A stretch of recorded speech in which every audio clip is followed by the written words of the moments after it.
हरे कृष्णा। जय श्री राधे राधे। तो दोस्तों, आज मैं आप लोगों के सामने भगवान श्री कृष्णचंद्र जी का एक अत्यंत अद्भुत लीला का वर्णन करेंगे। विषय है रजक वध, अर्थात भगवान मथुरा जब पहुँचे, मथुरा पहुँचते ही एक धोबी को वध कर देते हैं। तो क्या कारण है और क्यों भगवान श्री कृष्ण ने उस रजक का वध किए, तो ये सब जानने के लिए आप हमारे साथ जुड़े रहिए। तो दोस्तों,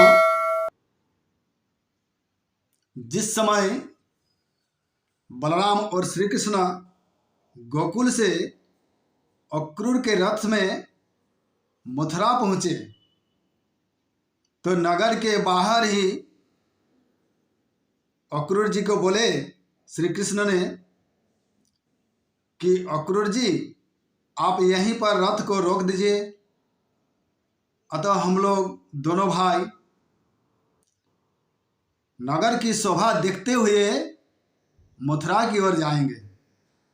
तो अक्रूर जी ने उसी जगह नगर के बाहर रथ को खड़े कर दिए और राज दरबार में चले गए। तो दोस्तों, तब श्री कृष्ण ने मुस्कुराते हुए बलराम जी से बोले और एक लीला रची। क्या बोले कि दाऊ भैया, क्या हम लोग इसी गोप वेश में ही मथुरा जाएंगे? कंस के दरबार में देश विदेश से राजा महाराजाएं आएंगे और हमको इस गोप वेश में ही देखेंगे तो क्या सोचेंगे? अतः हमें राज वेश में जाना चाहिए। तब कृष्ण के ऐसे हास्य भरे वचन को सुनकर बलराम जी बोले कि कन्हैया, भला हमें इस समय यहाँ पर राजवस्त्र कहाँ से प्राप्त होगी? तो श्री कृष्ण जी बोले, दाऊ भैया देखो तो सही, एक धोबी ने माथे पर कपड़ा लेकर के इधर ही आ रहा है। आपके आज्ञा हो तो मैं उससे कुछ कपड़ा मांग लेता हूँ। तो बलराम जी बोले कि अच्छी बात है, मांग लो। तब श्री कृष्णचंद्र ने उस धोबी से कहे कि भाई, तुम यह सब कपड़ा लेके कहाँ जा रहे हो? अतः हम गोकुल से आए हैं, नंद महाराज के पुत्र हैं बलराम और कृष्ण, तो आप हमें कुछ कपड़े दे दो। तो दोस्तों, तब उस धोबी ने श्री कृष्ण के वचन को सुनकर भी अनसुनी कर दी। तो श्री कृष्ण ने पुनः उस धोबी से वस्त्र मांगते हैं।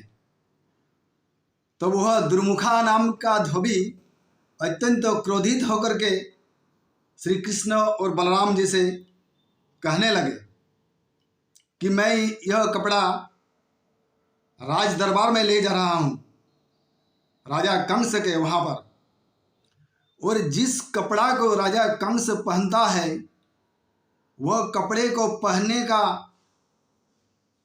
तुम दोनों का साहस कैसे हुआ?